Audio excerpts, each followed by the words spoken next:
वृंदावन में एक संत रहते थे और उनको सब ये कहते थे जज साहब जा रहे हैं, जज साहब जा रहे हैं, जज साहब जा रहे हैं। ये कथा शायद आपने सुनी होगी। और वो कहां से आए थे? दक्षिण भारत से आए थे। जज साहब जा रहे, जज साहब जा रहे, जज साहब जा रहे। और जहां के रहने वाले थे दक्षिण के, वही एक बहुत भोला परिवार रहता था।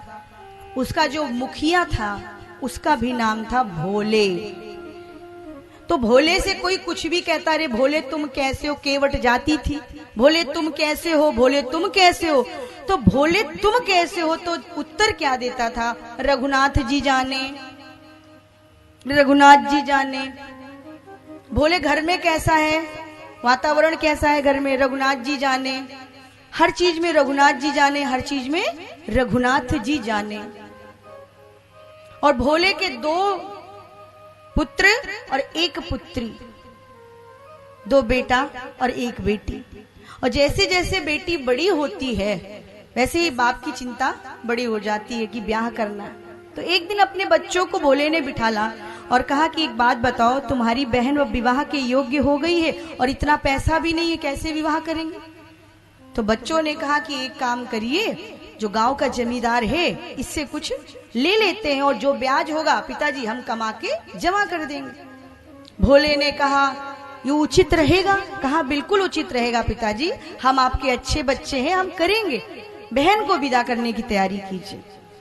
भोले पहुंचे जमींदार के पास और वहां जब पहुंचे तो जाकर जमींदार से कहा कि हमें अपनी पुत्री का विवाह करना है, हमें धन की आवश्यकता है, हमें धन दे दीजिए और जितना ब्याज होगा हम आपको पाई पाई चुका देंगे।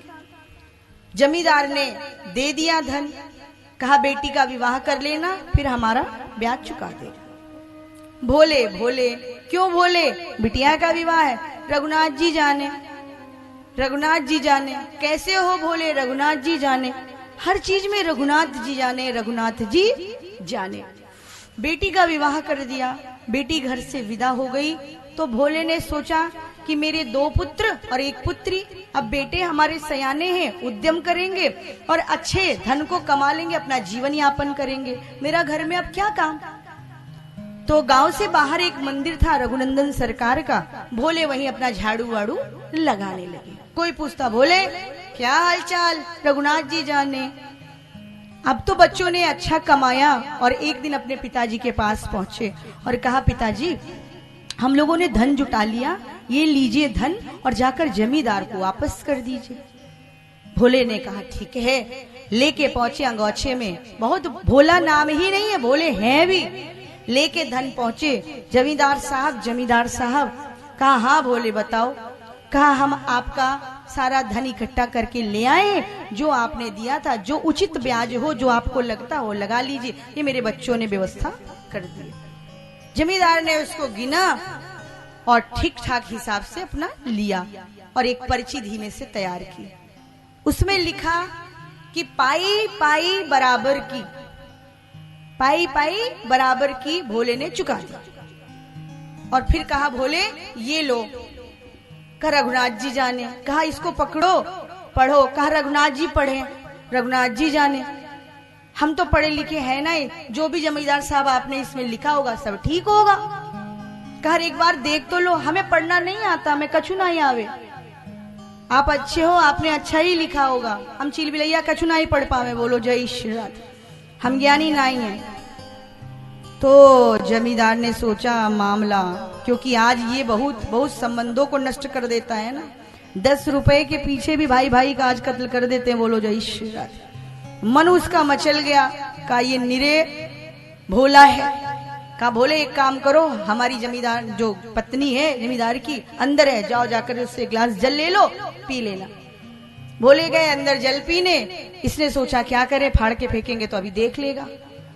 तो जल्दी जल्दी बही खाता सामने रखा था, वो पर्ची उठाई वहां में फेंक दी अंदर। और दूसरी पर्ची एक ऐसे चिलबिलैया उसमें करके, लो भोले तुम्हारी पर्ची। का रघुनाथ जी जाने, रघुनाथ जी जाने। वहां से पर्ची लेके चले और जाकर के जहां रघुनंदन सरकार का विग्रह था मूर्ति थी उसी के पास जाके वो पर्ची रख दी। लीजिए ठाकुर जी आपको सौंपते हैं। मामला आया गया हो गया। जमींदार ने सोचा कि अब इसके बच्चे अच्छा कमा रहे हैं, मोटी रकम घर में आ रही है, तो इसका फायदा उठाना चाहिए। उसने उसके ऊपर केस कर दिया कि भोले ने हमारा पैसा नहीं दिया, हमारा पैसा वापस नहीं किया। भोले के पास कोर्ट की तरफ से सूचना आई कि तुम्हें हाजिर होना है। क्यों? जमींदार ने तुम्हारे ऊपर केस कर दिया। भोले पहुंचे और जब वहां पहुंचे तो जज बैठा है।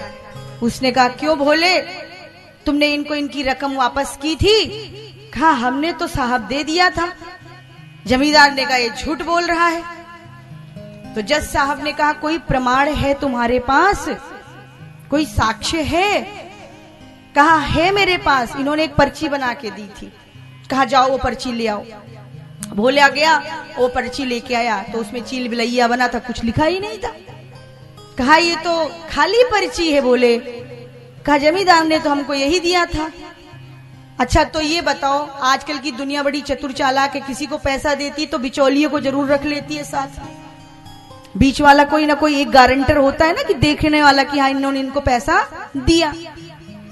तो जज साहब ने पूछा कि भोले एक बात बताओ कि तुमने जब पैसा इनको दिया था तो कोई तीसरा आदमी बीच में था, कोई व्यक्ति और था? कहा हाँ रघुनाथ जी थे। और हमने तो कहा था रघुनाथ जी जाने, रघुनाथ जी थे। तो जज साहब को लगा ठीक है रघुनाथ कोई व्यक्ति होंगे। कहा ठीक है तुम जाओ, अब आगे कार्यवाही की जाएगी। सम्मन जारी हो गया रघुनाथ जी के नाम का, बोलो जय श्री राम, कि अमुक गांव में रघुनाथ नाम का जो व्यक्ति रहता है संतरी जाएगा और जा करके ये सम्मन उसको देके आएगा और रघुनाथ हाजिर होंगे। संतरी गया, पूरे गांव में सर्च किया, रघुनाथ जी कहाँ रहते हैं, कहाँ रहता है रघुनाथ, रघुनाथ कहाँ रहता है? सबने कहा रघुनाथ तो बस वो जो गांव की सीमा है वहीं रहते हैं रघुनाथ जी। संतरी पहुंचा सम्मन लेके, पुजारी अपना मानस पढ़ रहे थे, रघुनाथ जी रघुनाथ यहीं रहते हैं? तो वो पुजारी ने अपना मानस पढ़ते हुए तो क्या उनके नाम का सम्मन है?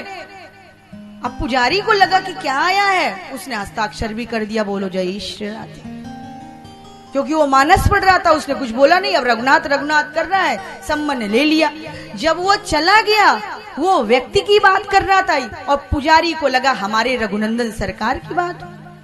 खोल के देखा तो रघुनाथ जी के नाम का सम्मन था, बोलो जय श्री राम। पुजारी ने वो फाइल उठाई, भगवान के चरण में रख दी, कहा प्रभु अब तुम जानो, तुम्हारा काम जाने। ये सम्मन तुम्हारे तक पहुंचा है, तुम्हारी ही लीला कुछ ना कुछ है। ये सम्मन तुमने कोर्ट से अपने मंदिर में मंगवाया होगा, क्योंकि पुजारी को कहीं ना कहीं प्रभु का आभास तो हो ही जाता है, वस्त्र बदलना, पूजा करना, तो कुछ लीला तुम्हारी। तब तक भोले उधर से रघुनाथ जी जाने, रघुनाथ जी जाने। पुजारी ने कहा करे बोले इधर। कहा बताओ पुजारी। कहा तुमने यहाँ का कुछ एड्रेस दिया क्या, यहाँ का सम्मन आया है? कहा रघुनाथ जी जाने। अरे कहा रघुनाथ जी को फंसा दिया, बोलो जय श्री राधे। सम्मन वाली फाइल घर तक यहाँ मंदिर तक आ गई है। कहा हम क्या करें, हमने तो बता दिया था रघुनाथ जी बीच में थे। जज साहब ने घर तक फाइल, यहाँ मंदिर तक फाइल पहुंचा दी। अब तो पुजारी को बड़ी चिंता हुई, इसने झाड़ू उठाया, भोले ने मंदिर साफ किया, पोछा लगाया और कहा रघुनाथ जी जाने, जो होगा सो रघुनाथ जी की मर्जी। अब आ गई वो डेट जिस दिन कोर्ट में प्रस्तुत होना है। तो पुजारी ने जाके कहा कि सुनो भोले, आज तुम्हारी डेट लगी है, तुम्हें जाना है कोर्ट। कहा ठीक है हम तो जा रहे हैं। और इधर पुजारी आया भगवान के पास, कहा प्रभु ये आपके नाम का सम्मन आया है, श्वेतांबरी रखी है, पीतांबरी रखी है, नीलांबरी रखी है, रक्तांबरी रखी है, जो पहननी हो सो पहन लो, सरपट यहाँ से निकल लो, बोलो जय श्री राधे। भोले का मामला है, अगर आज तुमने सहायता नहीं की और कोर्ट में प्रस्तुत नहीं हुए तो ये जो भक्त और भगवान का रिश्ता है ना, भगवान से लोगों का भरोसा उठ जाएगा। और भगवान से भरोसा उठा तो रावण आ जाएगा। रावण जरासंध सब कैसे आएंगे? जब रावणी संस्कृति, राम संस्कृति जाएगी तभी तो। इसलिए प्रभु जाएगी अगर आपके भक्त की लाज तो बदनामी तुम्हारी बहुत होगी। और भगवान किसी और चीज से नहीं डरते, भगवान अपनी बदनामी से बहुत डरते। भगवान को लगता है कि मेरे भक्त भैया मेरे ही रहें, तो धीमे से कान में कभी कभी कह देते हैं, बताओ झूठा मुकदमा जितवा दे, बोलो जय श्री राधे, मेरा नाम लेते रहे ना। अब तो श्वेतांबरी, पीतांबरी, रक्तांबरी, नीलांबरी सब रखी है और पुजारी ने बढ़िया सुंदर इनको तैयार किया। उधर भोला पहुंच गए कोर्ट में। जज साहब ने कहा रघुनाथ आ गए क्या? संतरी बोला रघुनाथ हाजिर हो, रघुनाथ हाजिर हो, रघुनाथ हाजिर हो। तभी खट खट करते एक बुढ़ऊ पहुंचे। पगड़ी बंदी है, शरीर बिल्कुल हड्डियों का मांस का लोथड़ा, खांसते हुए पहुंचे। संतरी बोला रघुनाथ आ गए, रघुनाथ आ गए, रघुनाथ। जज साहब ने चेहरा देखा, अरे वाह, ये तो अलौकिक तेज है चेहरे पे। कटघरे में खड़े हो जाओ, दुनिया को बनाने वाला मालिक आज दुनिया के मनुष्यों के इशारे पे कटघरे में, वाह ठाकुर की लीला। कटघरे में खड़े हो जाओ, कटघरे में खड़े हो गए। बताओ उस वक्त तुम हाजिर थे जब इस भोले ने जमींदार को रकम दी, ये कहता रघुनाथ जी जाने, रघुनाथ जी जाने, और भोले के आंखों से झरझर झरझर अश्रु गिर रहे। भोला वक्त है प्रभु का, और आज प्रभु सामने कटघरे में खड़े हैं, नेत्रों में, नयनों में अश्रु प्रवाहित हो रहे हैं भोले के। भोले कुछ बोल नहीं पा रहे, बस आवाज से देख रहे हैं प्रभु की ओर। ये है भक्त और भगवान का रिश्ता, ये है भरोसा, ये है विश्वास। विश्वासो फल दाई कहा। भोले कुछ नहीं बोल पा रहे। बताओ रघुनाथ तुम थे? कहा मैं था। और सुनिए, जो पर्ची बनाई गई थी वो पर्ची जमींदार की अलमारी में जहां पर ये लेटता वहां है। 3 नंबर का खाना, 32वें नंबर की फाइल, और उसमें अमुक पृष्ठ पे वो पर्ची है, बोलो जय श्री राधे। लेकिन जमींदार को नहीं जाना है लेने, आप अपने कर्मचारियों को भेजिए। उनके कर्मचारी गए, वो बही खाता लाया गया, और उस बही खाते का पृष्ठ संख्या जो बताई थी खोली गई। उसमें लिखा था पाई पाई बराबर हिसाब भोले ने चुका दिया। वो रघुनाथ जी अपना काम करके चले गए। भोले समाधि में बैठे हैं। जज को बड़ा आश्चर्य हुआ। जज जाकर भोले के पास खड़े हुए, कहा इनको तुम जानते थे? ये वही रघुनाथ थे? कहा हाँ हमारे रघुनाथ जी थे, हमारे रघुनाथ जी सब कुछ जानते हैं, सब कुछ। कहा क्या हो रहा है वो सब कुछ जानते हैं, वो सब कुछ देखते हैं। कहाँ रहते हैं? कहा मंदिर में रहते हैं। कहा मंदिर में रहते हैं। और भोले इतना कह करके अपने ठाकुर जी के दरबार चले गए और जाके वहां प्रणाम किया, प्रभु के भजन गाने लगे। इधर जज साहब को बड़ा आश्चर्य हुआ। गांव में पता कराया वो बुजुर्ग रहते कहाँ हैं, कहाँ रहते हैं। तो सबने कहा यहाँ रघुनाथ नहीं, बस वही मंदिर है। आज जज की बेचैनी बढ़ी, तड़प बढ़ी, व्याकुलता बढ़ी, और प्यास खींच कर लेकर उस गांव में आई, और गांव से होते हुए उस मंदिर पहुंच गए।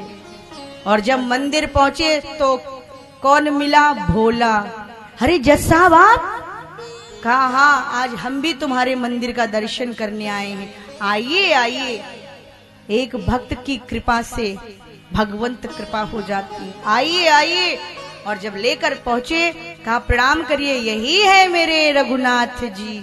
और जब कहा यही है मेरे रघुनाथ जी, जज के रोंगटे खड़े हो गए, रोम रोम आश्चर्य में डूब गया। और देखते देखते जैसे ही जज ने प्रणाम किया तो आज वो मूर्ति वहां पर नहीं है, वही वृद्ध व्यक्ति जो रघुनाथ बनकर कोर्ट में गवाही देने गए थे, वही दर्शन जज को मिला। बोलो जय श्री राधे। जज ने अपना पेन निकाला, पेन की निब तोड़ दी और कहा आज से मैं दुनिया के लिए जज नहीं हूँ। पहुंच गए श्री धाम वृंदावन।